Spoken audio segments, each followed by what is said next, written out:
Hello ladies and gentlemen, and how are you doing? I hope you're doing fabulous. I hope you're doing fantastical. I hope everything in your life is perfect. And if it's not perfect, figure your shit out. Anyways, so what we're going to be talking about today is a return to me spell.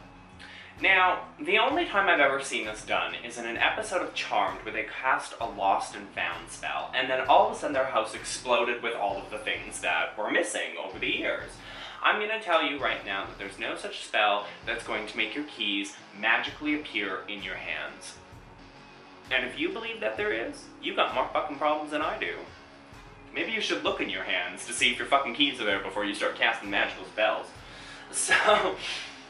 So I'm not actually going to cast this spell because that would be wasting ingredients, and we already know that I don't like to waste ingredients. So you're going to have to go down to that description, click the link, go over to Lunar Wisdom's video and watch her video on this exact same topic, because she's probably actually going to cast a Return to Me spell, whereas I'm going to talk about a Return to Me spell. So when I think of a Return to Me spell, I think of things like, I want that guy back, or I want this friend back, or I want to, I don't know, I want to get something back. Return it to me. Maybe somebody owes you some money. Return it to me. Maybe somebody, I don't know, stole something from your house. Return it to me. Those types of spells. So, in conjunction with these ingredients, you'll also probably, if you're dealing with a person who has something of yours, you'll probably want to use a Command and Compel oil along with a Command and Compel herb, okay? So what I've got here is a road opener oil and a road opener incense to help, or, well, I don't know if I'd call it an incense. It can be an incense, but I usually use these things to dress candles. So the oil itself is going to open the roads to make it easier for you to find the thing that's missing. That's the intention of the road opener. You want to be able to remove any blockages, remove anything, pull all the curtains back, open all the doors, open all the windows, open everything, and really be able to see.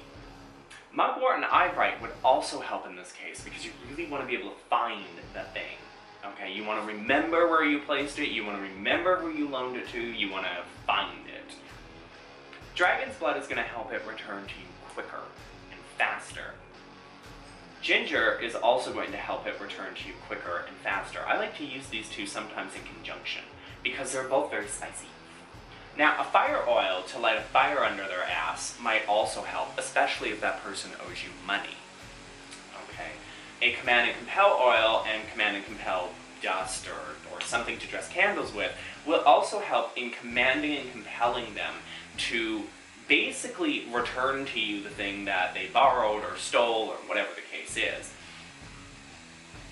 What you can also do is you can create a servitor to attach to items that you might loan out. As a witch, we should never be loaning anything of our own possession to another witch. We should never ever give anything that we have touched or that we have in our possession to another witch, because that is the best ammunition that you can give them.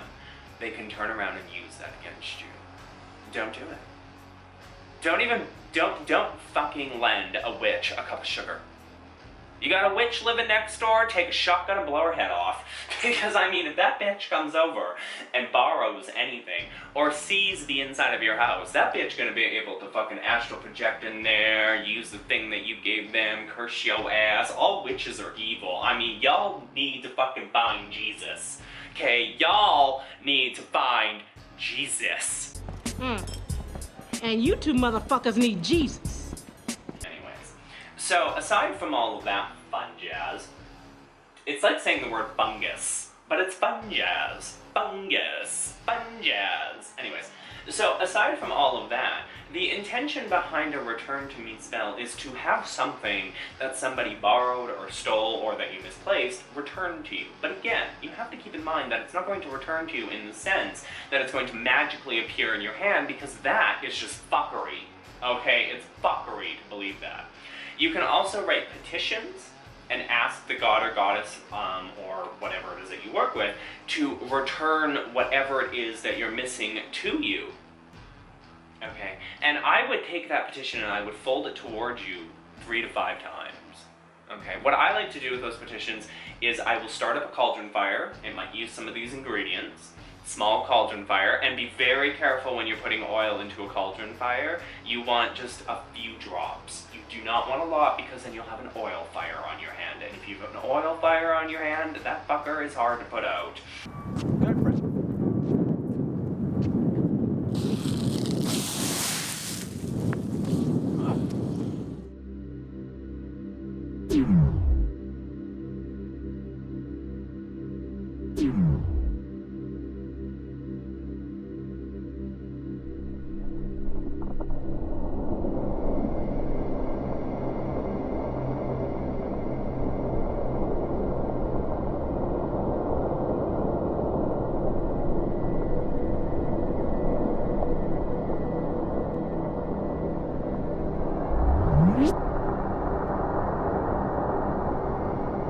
So, you want these ingredients into a cauldron, a few drops of oil, you know, mix in some rubbing alcohol, throw the petition in and light the whole fucking thing on fire. Because what you're doing then with the intentions, at least for me, and I throw in patchouli as well, is that I'm asking the spirits to help me find the thing that I can't find. Now, return to me spells don't necessarily have to be about physical objects. They, and people. You know, it doesn't necessarily have to be about, oh, I want this man back. It doesn't have to be about any of that bullshit. I mean, you know, it's all bullshit if you want a man back. Return to me spells are really about returning something, whether it's physical, magical, emotional, sexual, whatever it is, you're returning it to you. You're basically saying, I want it. But what it can help with is returning things like, you know, your keys, that guy, maybe some magical energy that you put out there. Because energy can't be created or destroyed, but it can be transformed, redirected, you know. So if you want that energy back, you could draw it back. Yeah, draw that energy back. Draw it, draw it. Draw the energy. Draw it. Draw it. So, yeah. No, that's pretty much what a return to me sender spell is. Now, these are some of the ingredients that I would use. Ginger, dragon's blood, road opener oil, road opener dust, incense, whatever, I don't know. Other ingredients that I might use, especially if I want to light a fire under their ass, is fire oil, cayenne pepper, sriracha, ghost peppers. You know, if I really want to irritate them until they give me the thing that I want back, so on and so forth. These types of spells I like to do on small candles, because it's a wham bam thank you ma'am kind of situation. It's like, I need this back now. So if you have patience and you can wait, you could do a 7-day candle and, you know, burn it that way, and then that way as it's burning down, if you've incorporated all the spicy stuff into it, then they're gonna feel that pain and all of that, like, heat, essentially, until they give you back the thing that you want back, okay? So I hope that you all learned something from this video, and that it was somewhat educational and it gave you some ideas as to how you might approach a return to me spell. If you have any other ideas or suggestions, feel free to leave them down in the comments, and don't forget to go over to that description box, click the link, go over to Lunar Wisdom's video, and watch her video on this exact same subject. She will probably have a spell for you. Okay. So until next time, my fabulous little tubies.